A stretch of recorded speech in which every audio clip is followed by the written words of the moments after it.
कहने को जश्न बहारा है, इश्क ये देख के हैरान है, फूल से खुशबू खफा खफा है गुलशन में, छुपा है कोई रंज पिसा के चिलमन में, सारे सहम नजारे हैं, खोए खोए वक्त के धारे हैं, और दिल में कोई कोई सी बातें हैं। हो कहने को जश्न बहारा है, इश्क ये देख के हैरान है, फूल से खुशबू खफा खफा है गुलशन में। वेलकम टू टॉक झाल मिष्टी विद इप्सिता। আমি ইপসিতা এখানে নোগালাগালি নকিস্তি অনলি মস্তি। তো আজকের ভিডিওর শুরুতে ইন্ট্রোডাকশনে এই যে গানটা গাইলাম, এটা যোধা আকবর সিনেমাটার গান। তো এই গানটা এখন হঠাৎ করে কেন গাইলাম আমি মনে হয় আপনারা সবাই বুঝতে পেরে গেছেন, কারণ যোধা আকবরের গল্পটাও কিন্তু একটা প্রেম কাহিনী, যেটা কিনা দুই ধর্মের মানে দুজন আলাদা আলাদা ধর্মের মানুষের মধ্যে এই কাহিনীটা, যাদের ধর্ম আলাদা থাকলেও তাদের প্রেম কিন্তু এতটাই গভীর যে দুজনকে আলাদা করা যায়নি। তো এই গানটা এই উপমাটা তুলে নিয়ে আসলাম এখন মারিয়া আর অনুপমকে নিয়ে ভিডিও করব বলে। তো ওদের একটা ভিডিও দেখলাম যেখানে ওরা ওয়ার্নিং ওয়ার্নিং অনেক কিছু দিয়েছে, তার উপর কন্ট্রোভার্সি ক্রিয়েটারদের বরাহ নন্দন বলেছে। তো যাই হোক, ও বলেছিল যে বরাহ নন্দনটা ঠিক তার গায়ে গিয়ে লাগবে যারা কিনা সত্যিই ওদেরকে নিয়ে নোংরা কন্ট্রোভার্সি করেছে। তো দেখুন, আমি ওদের নিয়ে কোনো নোংরা কন্ট্রোভার্সি করিনি, তাই আমার গায়ে লাগেও নি, ধুস ধুস ধুস লাগেও নি, কিন্তু কিছু কথা ওই ভিডিওটার মধ্যে থেকে উঠে এসছে, সেটা নিয়েই কথা বলবো। তো এই যে যোধা আকবর মানে আকবর যে সময় তার রাজত্ব ছিল সেই সময় মুঘল সাম্রাজ্য, তাই তো, মানে মুঘল সাম্রাজ্য, মুঘলরা কিন্তু ধর্মে ইসলাম ধর্মী, তাই তো। কিন্তু তার সত্ত্বেও যখন যোধাবাইয়ের সাথে তার বিয়ে ঠিক হয়, যোধাবাই কিন্তু একটা শর্ত রেখেছিল যে আমি বিয়ে করব, কারণ এটা একটা পলিটিক্যাল বিয়ে। সে সময় নিজেদের মধ্যে মানে সম্পর্ক ভালো করার জন্য কি হতো যে বিয়ের মাধ্যমে সম্পর্কটা আর কি ভালো করা হতো। তো সেজন্য সেই পলিটিক্যাল বিয়েটা সে মেনে নিয়েছিল ঠিকই, কিন্তু শর্ত রেখেছিল এটাই যে আমি কিন্তু ধর্ম পরিবর্তন করব না, আর আমার জন্য একটা আমি ঠাকুর, যে ঠাকুরকে আমি পুজো করি, আমার ইষ্ট, তাকে আমি সাথে করে নিয়ে যাব, আমাকে ওই যে কেল্লায়, দিল্লির কেল্লায় আমাকে একটা জায়গা, ছোট করে জায়গা করে দিতে হবে, ব্যাস তাহলেই হবে। তো পরবর্তীকালে দেখা, এটা শুনে আরো বেশি ইমপ্রেস হয়েছিলেন আকবর। কারণ তিনি মানে এই যে এত একটা গঠবন্ধনের বিয়ে, তার মধ্যেও একজন মেয়ে, সে নিজের ধর্মের জন্য যে এত বড় একটা সাহস দেখিয়েছে, একজন মুঘল সাম্রাজ্যের যে সম্রাট তার সামনে তাকে এরকম শর্ত দিয়েছে। হ্যাঁ, কারণ যদি সেই শর্তটা না মানে, যদি ধরুন সে শর্তটা না মানে, তাও কিন্তু যদি তার বাবা জোর করে বিয়ে দেয়, তাকে বিয়ে করতে হবে, না হলে কি হবে, বড়জোর কি হবে, তাকে সে নিজের প্রাণ ত্যাগ করতে পারে। কিন্তু তার সত্ত্বেও সে সাহস দেখিয়ে এটাই বলেছে, নিজের সত্তা, নিজের ধর্ম, সেই সত্তাকে বাঁচিয়ে রেখে সে শর্ত দিয়েছে যে আমার এই শর্তটা মানতে হবে। আর এই যে ধর্ম কথার অর্থটা কি আপনারা কতজন জানেন যারা ধর্ম নিয়ে অনেক বেশি চর্চা করেন? ধর্ম কথার অর্থ হচ্ছে যা আমরা ধারণ করেছি, যেটা আমরা ধারণ করেছি। তো সেক্ষেত্রে সেই ধারণ যেটা করেছি সেটাই আমাদের চলার পথে আমাদেরকে রাস্তা দেখায়, তাই তো। তো এক একজন এক এক রকম যার যা ধর্ম আছে, যে যার ধর্ম সে ধারণ করে নিয়েছে, সেই ধর্মে যেরকম ভাবে জীবন চালাতে বলছে তারা সেই পথে চলছে, ধর্মটাকে মানছে, তাই তো। তো যাই হোক, এখানে যেটা সবচেয়ে ইম্পর্টেন্ট বিষয়, ধর্মের বিষয়টা, এটা নিয়েই আগে কথা বলবো, কারণ ওদের স্পেশাল ম্যারেজ অ্যাক্টে বিয়ে হয়েছে। এখানে কোনো শর্ত নেই যে মারিয়া বিবাহ সূত্রে তার হাজবেন্ডের যে ধর্ম সেটা তাকে মানতেই হবে, এরকম কোনো শর্ত নেই। কিন্তু আমাদের দেশের আইন অনুযায়ী ওরা বিয়ে করেছে, ওরা কিন্তু কোনো ধর্ম অনুযায়ী বিয়ে করেনি। সেক্ষেত্রে আমিও মারিয়াকে অনেকবার বলেছিলাম যে তুমি তোমার যেহেতু হিন্দুর ঘরে বিয়ে হয়েছে, তুমি কিন্তু সিঁদুরটা পরতেই পারো, কারণ শাখা পলা ও ওরকম চূড়া টাইপের পরেই ছিল, হাতটা ভরা ভরা ছিল। একটা নতুন বউকে আমরা যেরকম ভাবে দেখি হাতটা বেশ ভরা ভরা থাকবে, সেটা ছিল। তোর মধ্যে শাখা পলা ছিল কি ছিল না আমার কোনো যাই আসে না, হাতটা চুড়ি দিয়ে বেশ সুন্দর করে ভরা ভরা রয়েছে, তাই জন্য আমি সেটাকে কিছু মানে ওটাকে নিয়ে পয়েন্ট আউটই করিনি, কিন্তু শুধু বলেছিলাম যে সিঁদুরটা পড়তে পারো, কিন্তু তোমাকে খুব মিষ্টি লাগবে। আর এটা সত্যি একদম যখন দেখছি এখন মারিয়ার মুখটা পুরো চেঞ্জ হয়ে গেছে, সিঁদুরটা ওর মুখে এত সুন্দর মানিয়েছে। তো যাই হোক, এবার আসি ধর্মের কথায়। তো অনেকেই বলছে যে তুমি যখন সিঁদুর পড়ছো তাহলে তুমি ধর্মটাও চেঞ্জ করে নাও, যেই ধর্মে তুমি বিয়ে করেছো সেই ধর্মের তে তুমি চলে আসো। তো এটা আমরা কিন্তু ওকে সাজেশন দিতে পারি, কিন্তু ওকে কখনোই এটাতে জোর করতে পারি না, কারণ এই ধর্মটা হচ্ছে গিয়ে ধারণ করতে হবে।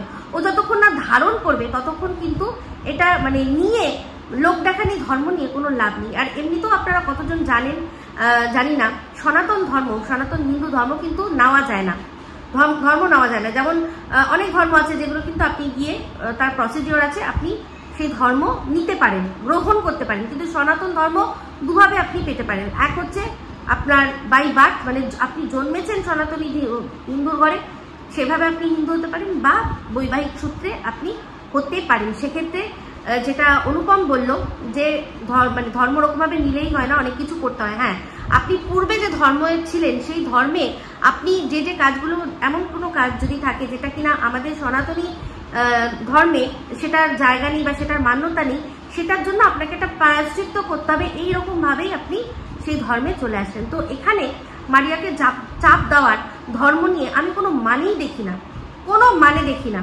তো এখানে যদি আপনারা বলেন যে হিন্দু ঘরে বিয়ে হয়েছে, তোমাকে শাখা সিঁদুর পড়তে হবে, তুমি এটাকে প্রসাধন হিসাবে ব্যবহার করতে পারবে না, বা তোমাকে ধর্ম নিতেই হবে, আমি বলবো আমি এটাতে সম্পূর্ণভাবে মানে একেবারে সহমত পোষণ করি না। আমাদের মানে কটা এও স্ত্রী, সনাতনী হিন্দু ঘরের কটা এও স্ত্রী নিয়ম মেনে একদম শাখা সিঁদুর পরে বেরোচ্ছে আজকের, মানে বা ঘরে থাকছে, আপনারা দেখুন তো। তাহলে সেক্ষেত্রে তাদের কাছেও কিন্তু এই শাখা সিঁদুরটা একটা প্রসাধনী, যখন বিয়ে বাড়ি যাচ্ছে বা এমন কোনো জায়গায় যাচ্ছে তখন পড়ছে, এমনি দেখা যাচ্ছে সবসময় পড়ছে না। আমিও কিন্তু অনেক সময় শাখা পলা তো পড়িই না, আর সিঁদুরটাও কিন্তু আমার যখন মনে হয় তখন আমি ব্যবহার করি, যখন মনে হয় আমি করি না। তাহলে এই যে শাখা সিঁদুর এইগুলো নিয়ে এটাকে প্রসাধন হিসাবে আমাদের অনেক বাড়িতেই হিন্দু নারীরাই এটাকে সেরকমভাবে ব্যবহার করছে, তাহলে ওর ওপর জোর করে এটা কোনোভাবেই বলা যাবে না যে এটা কি খেলার জিনিস পেয়েছো বা সাজার জিনিস পেয়েছো। হ্যাঁ, এটা খেলা সাজার জিনিস নয়, তবে আমাদের এখানে তাহলে যারা এই কথাটা বলছেন তারা প্রত্যেকেই কি, তাদের বাড়িতে প্রত্যেকটা নারী কি, বিবাহিত এও স্ত্রীরা কি শাখা সিঁদুর পরে তারপর মানে সবসময় থাকেন? এটা কি হয়? হয় না। এখনকার দিনে এখন এই জিনিসটা কেউ মানছে না, আমরা তো দেখছি। তাহলে সেক্ষেত্রে জোর করে ওকে এই জিনিসটা চাপিয়ে দেওয়া আমার মনে হয় একেবারে অনৈতিক।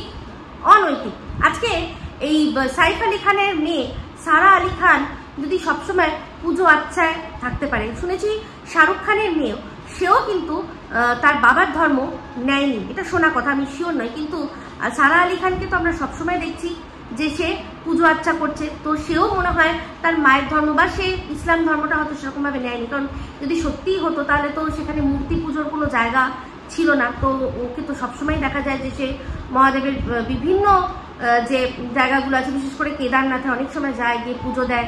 হ্যাঁ, সবসময় দেখেছি মাথায় চন্দন নিয়ে পড়ে থাকে। তো সেটা তার পার্সোনাল চয়েস, তাহলে ও সেলিব্রিটি বলে সেই জিনিসটা করতে পারবে, আর মারিয়া এখানে একটা সাধারণ মেয়ে বলে করতে পারবে না, আমি এটাতে বিশ্বাসী নই। ধর্মটা আমি চাপিয়ে দিতে বিশ্বাসী নই। ওকে হ্যাঁ, আমিও বলেছিলাম যে তুমি সিঁদুর পরো, তোমাকে দেখতে খুব সুন্দর লাগবে। তাহলে সেটা অবশ্যই যখন এই যে সিনেমা সবকিছু হয় সেখানেও তো সিঁদুর পরে অনেক নাটক হয় না, নাটক হয় না। তাহলে সেক্ষেত্রে এই যে সিঁদুরটাকে নিয়ে খেলা হচ্ছে, ছেলে খেলা হচ্ছে, চিন্তা করে দেখুন তো এরকম কত ছেলে খেলা, চিন্তা করে দেখুন তো এরকম সিঁদুর নিয়ে কত রঙ্গ তামাশা আর ছেলে খেলা আমরা দেখেছি। ও শুধুমাত্র তারা যেহেতু হিন্দু তাই ওদেরকে মানে ওদের 7 খুন মাফ, আর মারিয়াকে এটার জন্য কি করতে হবে, কথা শুনতে হবে। আমি এই জিনিসটাতে একদম কিন্তু সহমত পোষণ করতে পারছি না। ওর ইচ্ছা, ওর মনে হলে ও ধর্ম গ্রহণ তো কিছু না, ও আবার মানে ও যে পূর্ব যে ওর ধর্ম ছিল সেটা প্রায়শ্চিত করে ও সনাতনী হবে, আর না হলে যেরকম আছে সেরকম থাকবে। না দেশের আইন না অন্য কেউ ওকে এটার জন্য চাপ দিতে পারে, আর যারা চাপ দেবে তারা প্রচন্ড বাজে কাজ করবে। এটা মানে অনৈতিক জিনিস, ধর্ম চাপিয়ে দেওয়া যায় না কখনো, এটা একদম পাপ। মহাপাপ, এই পাপ কেউ করা উচিত না। তো যাই হোক, ও যেটা বলছিলাম সে সময় এই আকবর পর্যন্ত ছাড় দিয়েছিলেন তার স্ত্রীকে যে হ্যাঁ সে তার ধর্ম অনুযায়ী চলতে পারে। তাহলে এই যুগে দাঁড়িয়ে কখনোই মারিয়াকে অনুপমও চাপাতে পারে না, আমাদের সমাজ চাপাতে পারে না, কেউ চাপাতে পারে না যে তোমাকে এই ধর্মটা মানতেই হবে। তো এরকম প্রচুর আমাদের, আমি একটা দুটো বললাম, আমাদের দেশে প্রচুর এরকম স্পেশাল ম্যারেজ অ্যাক্টের কাপলরা রয়েছে যারা কিনা সুন্দরভাবে তাদের ধর্ম অনুযায়ী যে যার ধর্মে ছিল সেই ধর্মে মেনে চলছে। যেমন শাহরুখ খান গৌরী খানের ক্ষেত্রেও এটা 100% শিওর, গৌরী খান যদিও সারনেম ইউজ করে কিন্তু সে তার ধর্ম পরিবর্তন করেনি। এটা কিন্তু শুনেছিলাম একটা ইন্টারভিউতে বা কোথাও লেখা কোনো প্রতিবেদনে পড়েছিলাম। তাহলে কেন ওদের উপর চাপ দেওয়া হবে? ঠিক আছে, তো এইবার চলে আসি মারিয়া আর অনুপম। বাবা কি ট্যাকুস কথা। আমি যে প্রথম মানে একটাই তোদের নিয়ে ভিডিও করেছিলাম, সেখানে বলেছিলাম যে অনুপম একটু মুখটা বেশি খুলছে, এত বেশি যদি মুখ খোলে তাহলে কিন্তু খুব শীঘ্রই অনুপমের ওপরে বউ বেচুর একটা ট্যাগ পড়ে যাবে। তো এমনিতেও বুঝতেই পারছি এখানে বউ বরকে বেচছে না বর বউকে বেচছে বুঝতে পারছি না, কিন্তু ওরা দুজনকে বেচছে আর সেভাবেই তারা তাদের সংসার চালাবে, এটা তো পরিষ্কার। কারণ যা শুনলাম মারিয়ার মুখে, অনুপমের আগে কাজ ছিল হচ্ছে ওর বাবার দোকান সামলানো। তো ওর বাবার দোকান আমরা যতদূর জানি, যদি ভুল না হয়ে থাকি, মারিয়ার বাড়ির আশেপাশেই কোথাও হবে, ওই বাদুরিয়া বা ওইসব কোথাও হয়তো ওর দোকান হবে। তা রানাঘাট থেকে কি ও রোজ আপ অ্যান্ড ডাউন করে যাবে গিয়ে বাবার কাজ সামলাবে? একেবারেই নয়। আর বাবা তো নিশ্চয়ই নিজের পছন্দের মেয়ের সাথে বিয়ে দিতে পারেনি ছেলের বলে, তিনি তো রাগ অবশ্যই করে আছেন। তা সেই জন্যই এটা পরিষ্কার যে এখানে ওদের এখন সোর্স অফ ইনকাম দুজনেরই হচ্ছে গিয়ে ইউটিউব। তো মারিয়ার আগে চ্যানেল ছিল, সে চ্যানেলের ওনার, আর তার সাথে এখন তার হাজবেন্ড, সে সব রকম ভাবে তাকে হেল্প করছে। তো দুজনকে এই ইউটিউবের মাধ্যমেই আর কি তারা তাদের সোর্স অফ ইনকাম করবে বলেই সংসারটা পেতেছে। তো সেখানে কে কাকে বেচছে বুঝতে পারছি না, কিন্তু কিছু কথা যেটা বলেছে হচ্ছে গিয়ে অনুপম, সেই কথাগুলোর সাথে আমি সহমত পোষণ করি। কারণ সত্যি এরকম প্রচুর মানুষ আছে যারা অ্যাকচুয়ালি মানে বোঝেই না যে সমালোচনা কাকে বলে। তো তাদের কাছে সমালোচনাটা হলো সমালোচনা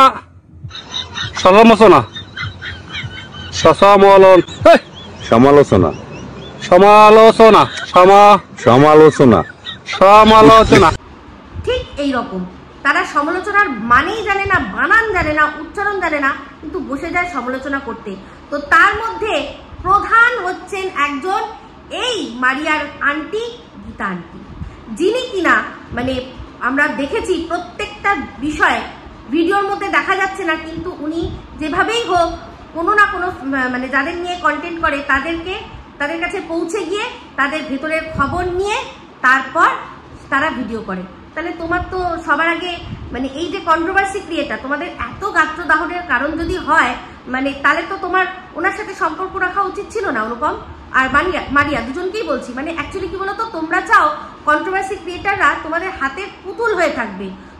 তোমরা যখন বলবে ভালো বলতে তখন ভালো বলবে, তোমরা যখন যাকে খারাপ বলতে বলবে তাদের খারাপ বলবে, তবেই তোমরা খুশি।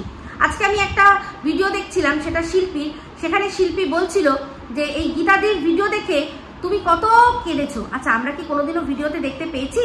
পাইনি তো, কিন্তু তোমার কাছ থেকে এই খুফিয়া খবরটা নিয়ে শিল্পী কিন্তু আজকে ভিডিওর মধ্যে দিল, দেখো তোমার কষ্টটা বোঝানোর জন্য। তাহলে এই যে খবর যদি তোমরা না দাও ভেতরের খবর, তাহলে কন্ট্রোভার্সি ক্রিয়েটাররা পাবে কি করে খবর বলো তো? তো আগে নিজেদেরকে শুধরাও, তাহলে দেখবে জগৎ শুধরে গেছে। তো যাই হোক, তারপর একটা বিষয় আসলো স্টেপ। আমি তো বলছি আমাকে নিয়ে যা খুশি স্টেপ তোমরা নিতে পারো, আমি দেখে নেবো। তো এখানে হচ্ছে গিয়ে একটা বক্তব্য তুমি বলেছো, মারিয়া অনুপম দুজনেই বলছে, বিশেষ করে মারিয়ার বক্তব্য যে ওর মা কিছুই জানতো না। আমি যখন মারিয়াকে নিয়ে প্রথম তোমাদের নিয়ে ভিডিওটা করেছিলাম, আমি কিন্তু বলেছিলাম যে আগুন আর ঘি একসাথে পাশাপাশি রয়েছে। তো সেই আগুনে ঘি গলবে না, এটা যে ভাবছে দোষটা তারই ভুল, তারই চোখের ভুল। আজকে মারিয়া অনেকগুলো ছেলের নাম গোনালো যে এই ছেলেটাও তো আসতো, ওই ছেলেটাও তো আসতো, সেই ছেলেটাও তো আসতো, তাহলে তাদেরকে নিয়ে কেন তোমরা বলছো না? তো এটাই হচ্ছে দর্শকদের পাওয়ার। দর্শকরা ঠিক চোখের চাউনি, বডি ল্যাঙ্গুয়েজ সমস্ত কিছু দেখে কিন্তু পরিষ্কার বুঝতে পারে যে কার সাথে কি কেস চলছে, কে সত্যি বন্ধু আর কে বন্ধুর মানে তলায় তলায় একটু ইন্টু পিন্টু পিন্টু চলছে। বুঝতে পেরেছো? সবাই বুঝতে পারে। সে মন্দিরার ক্ষেত্রে দেখোনি, তোমার দিদি ভাইয়ের ক্ষেত্রে দেখোনি, সবাই কিন্তু বুঝতে পেরে যায় চাহনি দেখেই দর্শকরা। তাহলে সবাই বুঝতে পারছে আর তোমার মা বুঝতে পারছে না, এটা দর্শকদের হজম করতে একটু প্রবলেম হয়েছিল, আর কন্ট্রোভার্সি ক্রিয়েটারদেরও কিন্তু হজম করতে একটু প্রবলেম হয়েছিল। তাহলে এখানে দেখো, তোমার মা হয়তো ভেবেছেন যে আর 5টা বন্ধুর মতোই অনুপমও তোমার সেরকমই বন্ধু, ঠিক আছে, মিশছে মানে তোমার ওই তার ইয়ে ছেড়ে দিয়েছে আর কি, সুতো ছেড়ে দিয়েছে, ভাবছে যতই ঘুরি ওরা রাতে লাটাই তো আমার হাতে। তোমার মা এটাই ভেবেছে যে ঠিক আছে করছে করুক, ঠিক সময় কি করবো না লাটাই ধরে টেনে সুতো দিয়ে নিজের কাছে নিয়ে আসবো। কিন্তু তুমি যে ভোগ কাটটা তোমার ভালোবাসা হয়ে যাবে, তোমার মা বুঝতেই পারেনি। তো যাই হোক, যে বা যারা তোমার মাকে দোষ দিচ্ছে, দেখো একদম যে দোষ মানে না পাওয়ার মতো অবস্থায় কিন্তু নেই, কারণ তাকে তার মেয়েকে চোখে চোখে রাখতে হয়, হতো, কিন্তু এগুলো হয়ে যায়। তো আমিও প্রেম করেই বিয়ে করেছি, বাড়ির মধ্যেই প্রেম করেছি, যে যার সাথে বিয়ে করেছি সে আমার বাড়িতে সবসময় আসতো, আমার মায়ের চোখের সামনে, বাবার চোখের সামনে, সবার সামনেই কিন্তু আমাদের সম্পর্কটা ছিল। কিন্তু হয়তো বুঝতে পারতো, কিন্তু এই জিনিসটা ভাবতে পারিনি যে পালিয়ে গিয়ে বিয়ে করে ফেলবো। তো এইগুলো কিন্তু তার জন্য কি আমার বাবা মাকেও কি কথা শুনতে হয়নি, বাবার কাছেও মাকে কথা শুনতে হয়েছে যে তুমি কি আর কি লক্ষ্য রাখছিলে। তো আর আত্মীয় স্বজনরাও, দুই বাড়ির আত্মীয় স্বজনরাই বলছে তোরা কিছু বুঝতে পারিস নি, হ্যাঁ দাদা দাদা করে। তো এটা হয়, কিন্তু দোষ নিতে হয়, কারণ বাবা মায়ের জন্য যেমন ছেলে মেয়েকে কথা শুনতে হয়, তেমনি ছেলে মেয়ের জন্য কিন্তু বাবা মায়ের ওপরে আঙুল ওঠে।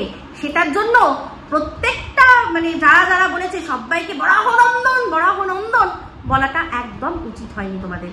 সবচেয়ে বড় কথা, অনুপম আর মারিয়া দুজনকেই একটা কথা বলছি, যে যাদের বরাহনন্দন বলেছো, এখানে যারা কন্ট্রোভার্সি ক্রিয়েটাররা রয়েছে প্রত্যেকে কিন্তু তোমাদের থেকে একটু হলেও বড়।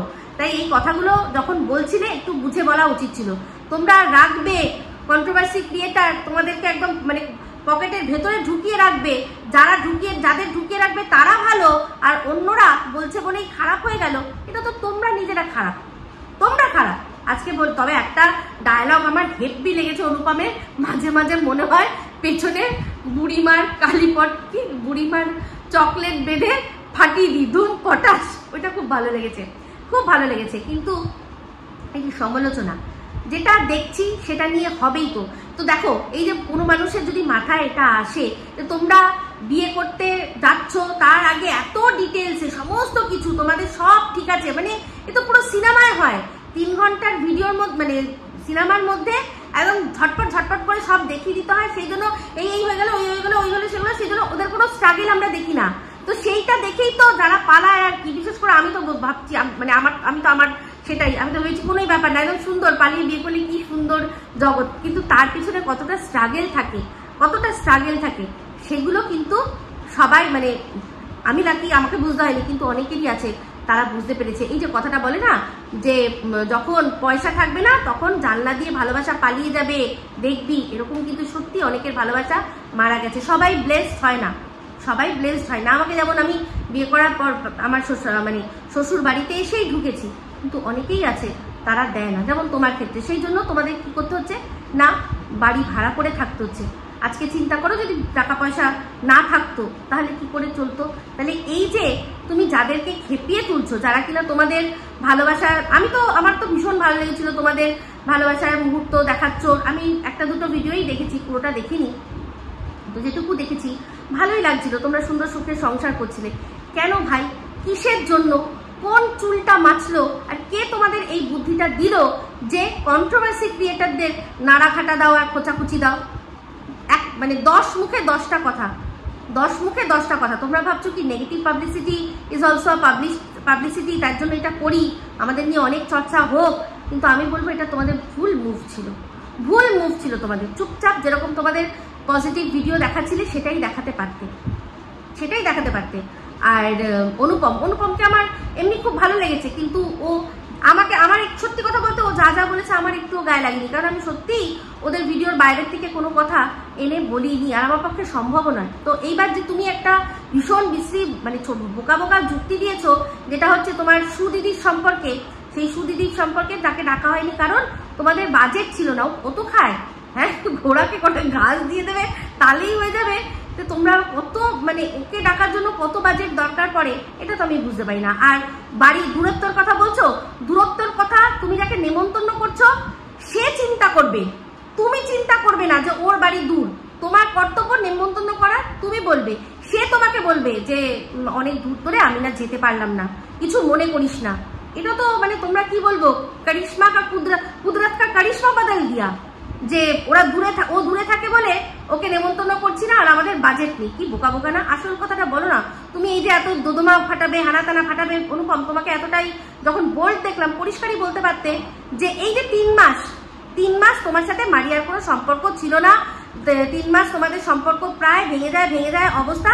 সেই সময় এই সুদিদি মারিয়াকে অনেক সাপোর্ট করেছে। হ্যাঁ, তার একটা কল রেকর্ডিং আমরা শুনেছি, একটা ফোকলা আছে, সেই ফোকলার সাথে জুড়ে দিতে চেয়েছিল মারিয়াকে, আমরা শুনে নিয়েছি। আরে ওটাই বলো না, কারণ ওটা কোনো পুরুষ মানুষ মেনে নিতে পারবে না। আমি আগের ভিডিওতেই পরিষ্কার বলেছিলাম যে এই যে ওরা যখন রেজিস্ট্রি করছে তখনই আমি বলেছিলাম যে রেজিস্ট্রি করছে সেখানে এই নেই, কি যেন বলে, ঘোড়া নেই, এর থেকে প্রমাণিত যে। আর তড়িঘড়ি ওরা করে নিল, তড়িঘড়ি ওরা মানে যেটা মানে ছিল সেটা ওরা তো ছিলই, সেটাকে সামনে নিয়ে চলে এসে সোজাসুজি আর কি সংসার করতে লাগলো। কারণ কোথাও না কোথাও অনুপমেরও ওই কথাগুলো নিশ্চয়ই কানে বাজছিল, আর নিশ্চয়ই সেগুলোর থেকে ওর মনের মধ্যে কিছু না কিছু এফেক্ট হচ্ছিল যে আজকে আমার সাথে সম্পর্ক যখন ছিল না, এই মহিলা, এই দিদি, এই সোকল ভালোবাসার দিদি, সে কি করছে না, একটা ফোকলা সেও ফাঁকা আছে বলে নে চল জুড়ে দি বলে করছিল। বলতে পারতে পরিষ্কার, এত বোল্ড তুমি কাউকে ভয় পাও না, কন্ট্রোভার্সি ক্রিয়েটারদের ভয় পাও না, তাহলে তুমি বললে না কেন? তুমি একটা কথা বললে যে কন্ট্রোভার্সি আমরাও চাইলে করতে পারি, আমাদের কাছেও অনেক কিছু আছে, বুঝতে পারছি এই ঘোড়ার তোমাদের কাছে অনেক কিছু রয়েছে, আমার মানে বুঝতে 2 মিনিট সময় লাগেনি। যেমন ঘোড়ারও রয়েছে, অবশ্যই হয়তো মন্দিরা বা আর যাদের সাথে কথা বলো, তোমাদের গীতা আন্টি, সবারই হয়তো কিছু না কিছু যুক্তিরাগ রয়েছে, তাই চাইলে করতে পারো, কিন্তু তোমরা করো না কেন? করবে, তোমরা তো ব্লগার, তাই জন্যই বলছি পরিষ্কার বলতে পারতে। এই আবার এমন একটা বিশ্রী একটা দিলে তাতে করে সবাই মনে করবে এটাই যে ভাই ও কত খায়, একটা মানুষ তাকে ডাকার জন্য, আর ও দূরে থাকে তো কি হয়েছে, ও যেভাবেই হোক আসতো, যদি ভালোবাসা থাকে তাহলে আসতো, তাই না? তো যাই হোক, যখন এরপর কাউকে নেমন্তন্ন করবে এটা চিন্তা করবে না যে তার বাড়ি কতটা দূরে, তার সাথে তোমার সম্পর্ক আর ভালোবাসাটাই দেখবে। যদি সত্যি তারও সেরকম থাকে, সেও টুকুস করে চলে আসবে। কেন যায়নি? খাসির লাল ঝোল খেতে যায়নি মন্দিরের বাড়িতে, তাহলে তোমার বাড়িতে কেন আসতো না? এই বোকা কথা একদম বলো না, স্বচ্ছতা রাখো, ভালো লাগবে, ঠিক আছে? তো যাই হোক, যেটা বলছিলাম সেটা হচ্ছে গিয়ে ওর এই কথাটা যেটা ওর সম্পর্কে বলেছো সেটা একদম বোগাস ফালতু লেগেছে। আর তোমাদের এই যে হুট করে সমস্ত কিছু গুছিয়ে নিয়ে হুট করে একটা সুন্দর করে সংসার করা, এটা পরিষ্কার বোঝা যাচ্ছে যে পূর্ব পরিকল্পিত। এই যে বলে না যে রানাঘাট তোমরা বাড়ি ভাড়া নিয়েছো, সেখানে মন্দিরাদের ফোন করেছো যে এবার কি সব মিটমাট করে নেওয়া যায়, এটা মিথ্যে কথা। কেন মিথ্যে কথা বলছো? যদি সত্যি তোমাদের থাকার হতো তাহলে, মানে তোমরা যেহেতু থাকো মফস্বলে, সাধারণত মানুষ কি করে বলো তো, কলকাতার দিকে আসে, তোমরা সব ছেড়ে রানাঘাট এসছো, তাহলে এগুলো কি বোকা না? বুঝতেই পারা যাচ্ছে যে আগে ভাগেই হয়তো কথাবার্তা সব হয়ে গেছে, ওরা তোমাদেরকে কোনো না কোনোভাবে হেল্প করে দিয়েছে, ঘর দেখার মানে সমস্ত রেডি আছে ঘর। এই বললাম, দেখলাম একটা ঘর দেখলাম, পছন্দ হয়ে গেলাম, জিনিসপত্র নিয়ে ঢুকে পড়লাম, এগুলো হয় না। অনুপম, মারিয়া, এত মানুষকে বোকা ভেবো না। তো তোমরা ভালোবাসা প্রচুর পাচ্ছিলে, আমি চাইবো তোমাদের ভালোবাসাটা দর্শকরা যেরকম দিচ্ছিল সেরকম দিক, কিন্তু কি বলতো, দর্শকদেরও মধ্যে একটা ব্যাপার বলে রাখি, যা ভুল একবার করে ফেলেছো আর করো না। সেটা হচ্ছে এই যে কন্ট্রোভার্সি ক্রিয়েটাররা আছে না, যারা তোমাদেরকে দেখে, তাদের মধ্যে কিন্তু যত দর্শকরা এখন কন্ট্রোভার্সি এত এরকম হয়, তার প্রত্যেকটা দর্শকেরই কিন্তু একটা প্রিয় কন্টেন্ট ক্রিয়েটার রয়েছে। এবার এই কন্ট্রোভার্সি ক্রিয়েটার, তাহলে সেক্ষেত্রে সে কি বলছে, সে যদি তোমার সম্পর্কে নেগেটিভ বলে না, সেই নেগেটিভ এফেক্ট কিন্তু তোমার মানে ভিউজের ওপর, তোমার চ্যানেলের ওপর পড়বে। তাই এই যে এগুলো যা করে ফেলেছো আর এই ভুলটা করো না, এটুকুই শুধু বলবো। সুন্দর করে সংসার করো, সব বুঝতে পারছি মন্দিরারা নিশ্চয়ই হেল্প করেছে, ভালো করেছে, কিন্তু এই যে বোকা মিথ্যে কথাটা, কোনো কাজে মিথ্যে কথা এগুলো বলো না, এই মিথ্যে কথাগুলো বলো না। মিথ্যেকে সঙ্গী করে কোনোদিনও বড় হওয়া যায় না। মারিয়া বলছিল না যে আমি আমার চ্যানেল বড় করব, আমি চাই। তো এটাই তো, তোমরা চ্যানেল বড় করার জন্যই তো এই জিনিসগুলো করেছো। স্মুথ সুন্দরভাবে সবাই মিলে তোমার দাঁড়িয়ে গুছিয়ে দিচ্ছে, সেটা দেখালে কি অত ভালো লাগতো? এই যে একটা সুন্দর রহস্য রোমাঞ্চ তোমরা তৈরি করছো, করো না। কেন ভাই কন্ট্রোভার্সি ক্রিয়েটারদের পিছনে বোম মারতে যাও? এমন ফাটবে না, এমন ফাটবে, তারা তো ফাটবেই, তাদের সাথে সাথে কিন্তু তোমাদেরও কিন্তু, তোমরা যদি মনে করো যে কন্ট্রোভার্সি ক্রিয়েটারের ভেতরে কিছু নেই, মানে শুধুই নোংরা আছে, তাহলে সেই নোংরাগুলো কিন্তু তোমাদের গায়েই পড়বে, এটা মাথায় রেখো, ঠিক আছে? যাই হোক, যা হয়ে গেছে হয়ে গেছে। আর এই ধর্ম নিয়ে যে আমি সবাইকে বলবো যে ধর্ম নিয়ে প্লিজ ওকে মানে জোর করে চাপাবেন না। ওর যদি মনে হয় তাহলেই ও এটা করবে, না হলে করবে না। আর শাখা সিঁদুরের নিয়ে এখন কোনো ওই গেম প্ল্যান করতে একদম বসে যাবেন না, যে কেন শাখা সিঁদুর, এটা কি ইয়ের জিনিস, কি যেন বলে, খেলার জিনিস। হ্যাঁ, সবাই খেলছে এখন, হিন্দুর ঘরে মেয়েরা খেলতে পারলে শাখা সিঁদুর নিয়ে, তাহলে কোনো দোষ নেই না। না, এটা আমি একদম সমর্থন করি না। ও মনে হয়েছে সবার কথা শুনে যে কথা রেখে ও সিঁদুরটা পড়েছে, সেটার দাম অন্তত দিন ওকে। তো যাই হোক, আর অনুপমকেও বলবো, ঠিক আছে, তুমি তো এই চ্যানেলের মানে এখন বুঝতেই পারছি যে তোমার এখন অন্য কোনো কাজ হয়তো নেই, তো পরবর্তীকালে তুমি কি করবে আমি জানি না, কিন্তু যদি সত্যি এই চ্যানেলটাকেও এত সুন্দর একটা জায়গা পেয়েছো, আমার কোনো আপত্তি নেই যে তুমি যদি এখান থেকে বসে ইনকাম করো, কারণ তুমি কাজ করছো, এরকম কোনো ব্যাপার নেই যে ইনকাম করতে গেলে মাটি কুপালে, যারা মাটি কুপিয়ে খরচা মানে খাচ্ছে তারাই শুধু ইনকাম করছে, যারা মাথা খাটায় তারা আরো বেশি ইনকাম করে। তো সেরকম বুদ্ধি খাটিয়ে যদি ইনকাম করছো, সঠিক বুদ্ধিটা দাও, এতে কোনো লাভ হবে না, এরকম ভাবে লাভ হবে না। পজিটিভ জিনিসগুলো দেখাও, পজিটিভিটি দেখাও, দেখবে মানুষ দেখতে আসবে, ঠিক আছে? যাই হোক, শুনলাম কিছু কিছু ভালগারিটিও নাকি তোমাদের ইয়ের মধ্যে, শর্ট ভিডিওর মধ্যে রয়েছে, সেগুলোকে বলবো প্লিজ হাজব্যান্ড ওয়াইফের যে মিলন বা হাজব্যান্ড ওয়াইফের যে একসাথে দুজনের ওটা মেকিং মানে লাভ মেকিং, সেটা অনেক সুন্দর করে দেখাতে পারলে তবেই দেখাবে, না হলে কোনো ভালগারিটি মানে একটা নারী একটা পুরুষ দুটো শরীর, এই দুটো শরীরের এরকম মানে যা হোক আর কি, সেটা যেন না থাকে, সেটাই মেন জিনিস, উপাদেয়, সেটাই তোমরা দেখো, দেখে খাও, এটা করো না। স্বামী স্ত্রীর মিলনের যে সত্যি যেটাকে কি বলবো, যে ভালোবাসা যার মধ্যে ফুটে ওঠে, সেটা যদি দেখাতে পারো তবে দেখাও, ঠিক আছে? তো যাই হোক, এই বলেই ভিডিওটা এখানে এন্ড করলাম। যদি ভালো লাগে তাহলে অবশ্যই লাইক শেয়ার কমেন্ট করতে ভুলবেন না। যারা চ্যানেলটা সাবস্ক্রাইব করেননি তারা সাবস্ক্রাইব করবেন। আবার খুব শীঘ্র নতুন ভিডিও নিয়ে me signing off. Love you all.